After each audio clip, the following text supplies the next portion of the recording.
Hello guys, আসসালামু আলাইকুম। আশা করি সবাই খুব ভালো আছেন। আমি আলহামদুলিল্লাহ ভালো আছি।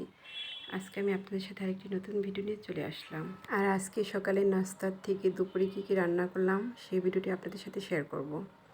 আর এখানে সকালের নাস্তার জন্য পরোটা আর সাথে সুজির হালুয়া বানাবো। এই যে এখানে পরোটা ভাজা হয়ে গেছে, এখন আমি সকালের নাস্তা খাওয়ার জন্য চলে আসলাম।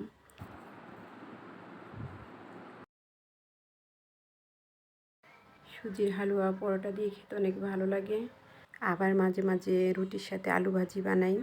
আর আমাদের মুন্সিগঞ্জের মানুষ অনেক সময় সকালে নাস্তার জন্য বোয়া ভাত সাথে নানান রকমের ভর্তা বানায়।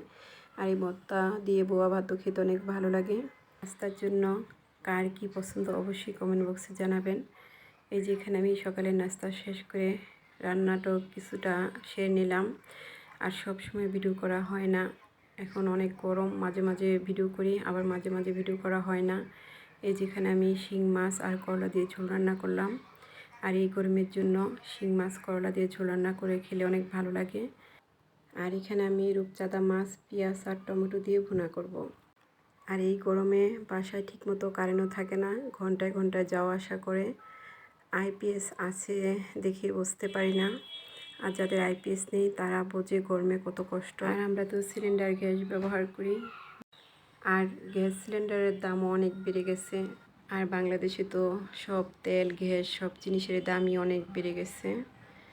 আর বাংলাদেশের মানুষের যে সামনে কি হয় কিছু বলা যায় না।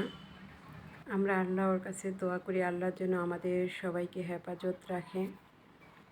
আর কবে যে বাংলাদেশের সব পণ্যের দাম কমবে আল্লাহই ভালো জানে। এই যে এদিকে আমার মাছ রান্না করা হয়ে গেছে।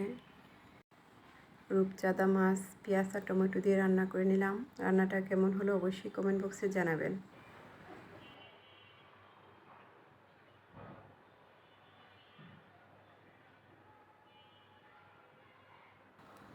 আর এই যে এখানে আমি রান্না শেষ করে তরমুজ কেটে নেব। আর আপনার ভাইয়া আড়ত থেকে অনেকগুলো তরমুজ নিয়ে আসে, কর্মচারী দিয়ে একসাথে 7-8টা করে তরমুজ নিয়ে আসে। আর এই গরমের আরামি তরমুজ কেটে কিছুক্ষণ ফ্রিজে রেখে দিলে আমার কাছে খেতে অনেক ভালো লাগে। আমি কেটে রেখে দিই, আর যখন মন চায় আমি খাই, আমার কাছে অনেক ভালো লাগে। আর তরমুজটা এত মিষ্টি আর এত মজা ছিল, আর অনেক বড় একটা তরমুজ। আর আমাদের বাসায় বেশিরভাগই তরমুজ আমার খাওয়া হয়, ছেলে মেয়ে বেশি খেতে চায় না। এই যে এখন আমি তরমুজ খেয়ে নেব। আর তরমুজটা যে কত মজা ছিল আপনাদের কিভাবে বোঝাবো। আর এগুলা হলো বরিশালের তরমুজ। বরিশালের তরমুজ অনেক বড় আর অনেক মিষ্টি হয়।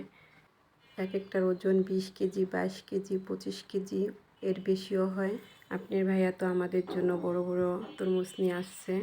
আর আমাদের বাসায় খাওয়ার লোক একদম কম, 2 ছেলে আমি। আপনার ভাইয়া তো সকালে আড়তে চলে যায়, আর মেয়ে তো বিয়ে দিছি, মেয়ে তো শ্বশুর বাড়িতে। সবাই আমার ছেলে মেয়ের জন্য দোয়া করবেন। ভিডিওটি আজ এখানেই শেষ। সবাই ভালো থাকেন, সুস্থ থাকেন। আল্লাহ হাফেজ।